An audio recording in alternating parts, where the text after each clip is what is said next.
Olá, passei rapidinho para pedir a sua inscrição no canal News World Moçambique. Após este vídeo deixa seu like e seu comentário. Até o próximo vídeo.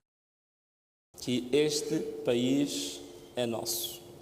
E a ideia por detrás desta mensagem é que sentimos que há uma percepção quase que generalizada neste país de que se perdeu um pouco o sentido de pertença à pátria.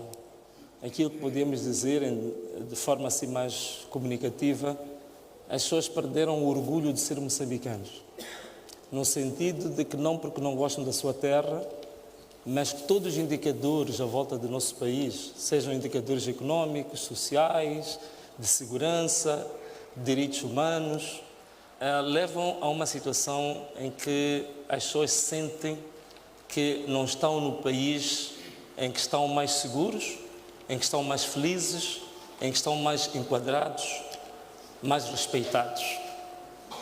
E, por outro lado, também a sensação de que o conjunto de potencialidades, oportunidades, de riquezas do país não estão a servir ou à disposição de todos de igual forma. Então, uma maneira de sintetizar o projeto, a gente trouxe esta mensagem que o país é nosso, para reacender a confiança no nosso país, reacender o orgulho de sermos moçambicanos e também ser uma janela de esperança para o futuro. O manifesto, o projeto que a gente traz, tem duas componentes. Tem uma componente de ordem ética, digamos assim, e uma de ordem técnica.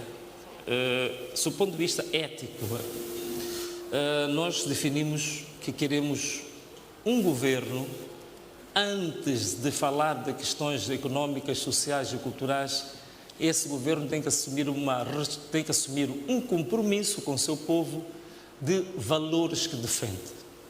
São mais ou menos 9 valores, e eu acredito que este manifesto já está em público, acho que é mais ou menos cerca de um mês, o pré-manifesto. Do conjunto de valores que nós apregoamos, vou citar apenas um, que é o valor da integridade. Nós assumimos o compromisso de formar um governo baseado, fundamentado na integridade. Logicamente que muitos vão dizer que como é que nós podemos, digamos, tornar isso mais compreensível, o que é integridade. Integridade, depois vou passar aqui, quando começar a falar dos aspectos técnicos, vou dar algumas variáveis de como é que a gente pode saber se o governo é íntegro ou não é íntegro. Passando para o segundo bloco, que é relativo às questões técnicas, o nosso manifesto tem 6 eixos ou 6 pilares, sendo que o primeiro pilar tem a ver com a reforma do Estado e da governação, o segundo com o desenvolvimento humano e social, o terceiro tem a ver com o desenvolvimento sustentável da economia, o quarto, a promoção da paz, da concórdia e da reconciliação nacional. O quinto pilar é a modernização da defesa da soberania, segurança pública e combate ao crime organizado. Por último, o sexto pilar tem a ver com as relações externas, que nós designamos de reposicionamento das relações com o resto do mundo.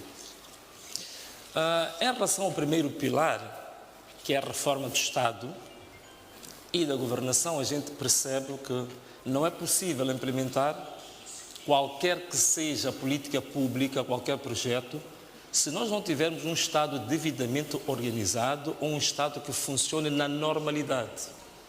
Daí que identificamos este pilar da reforma do Estado como prioritário primeiro. E os aspectos que nós queremos focar aqui, vou citar 2 ou 3. O primeiro aspecto tem a ver com a figura, a mais alta figura, ou mais alto magistrado da nação, como dizem, que é questionável tecnicamente, mas que é exatamente o cargo em que estamos aqui, nos propusemos a concorrer. O Presidente da República é um denominador comum, toda a gente fala disto, acredito que todos os candidatos falarão disto, os tais poderes excessivos sobre o Presidente da República, que são poderes quase que imperiais, poderes monárquicos, penso que toda a gente é convergente que é preciso reduzir esses poderes excessivos do Presidente. A única novidade que estamos a trazer é que nós achamos que a redução dos poderes do Presidente não pode ser feita por via de uma maioria parlamentar, porque as maiorias parlamentares elas podem retirar hoje os poderes e amanhã repor. A nossa proposta é que estes poderes excessivos que já foram identificados sejam colocados num referendo, portanto, referendar os poderes excessivos do Presidente. Isso, naturalmente, vai dar maior estabilidade, porque não é uma decisão meramente partidária, é uma decisão mais abrangente e que acreditamos que é mais duradoura. Outra questão que tem a ver com a reforma do Estado é a reforma, naturalmente, da Justiça. Na reforma da Justiça, o primeiro ponto que nós queremos salientar, e pelos acontecimentos, os últimos eventos que andam à volta da Justiça, toda a gente está a acompanhar, tanto os magistrados judiciais, tanto os magistrados do Ministério Público, de costas voltadas com o Executivo. Uma das questões que nós identificamos tem muito a ver, a Constituição da República é muito clara que tem em relação à separação de poderes, mas na prática não se verifica isto. Há uma espécie de preponderância do Executivo relativamente aos outros órgãos de soberania.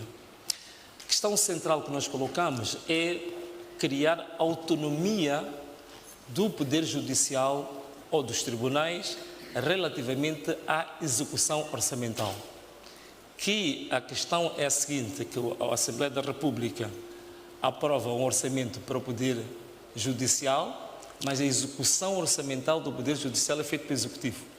E isso traz uma série de problemas que vamos, talvez, na altura das perguntas, explorar um pouco isso. Então, autonomização na execução orçamental pelo Poder Judicial.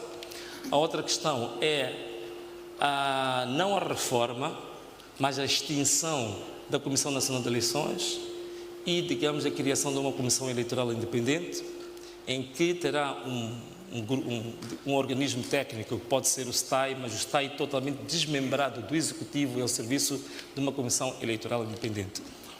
Outra novidade que nós trazemos é que nós apregoamos que ainda sobre as questões eleitorais é preciso termos uma comissão eleitoral que seja totalmente desprovida de partidos. Portanto, acabar com a composição partidária dos órgãos eleitorais e também acabar de uma vez por todas com o processo do recenseamento eleitoral como é feito.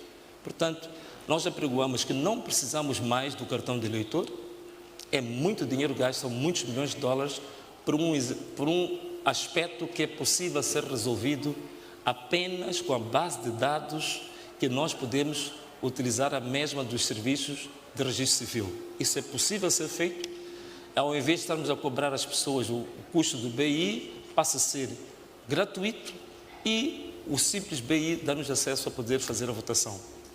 Outro aspecto que é importante também ainda relativamente à reforma do Estado e a reforma do Judiciário, tem a ver com o Conselho Constitucional. Na nossa forma de ver, o Conselho Constitucional também já está há muito tempo com este nome do Conselho, que era digamos assim, um consenso transitório depois do conflito armado e que neste momento nós temos de transitar para um Tribunal Constitucional.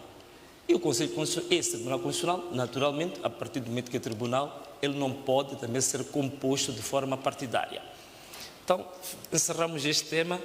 Em termos de desenvolvimento económico e social, trazemos, vejo que o tempo está aqui já a passar, mas um aspecto que talvez vá marcar diferença, que é a ideia central do nosso manifesto. Nós apregoamos aquilo que chamamos de descentralização orçamental e da política fiscal. Isto quer dizer o quê?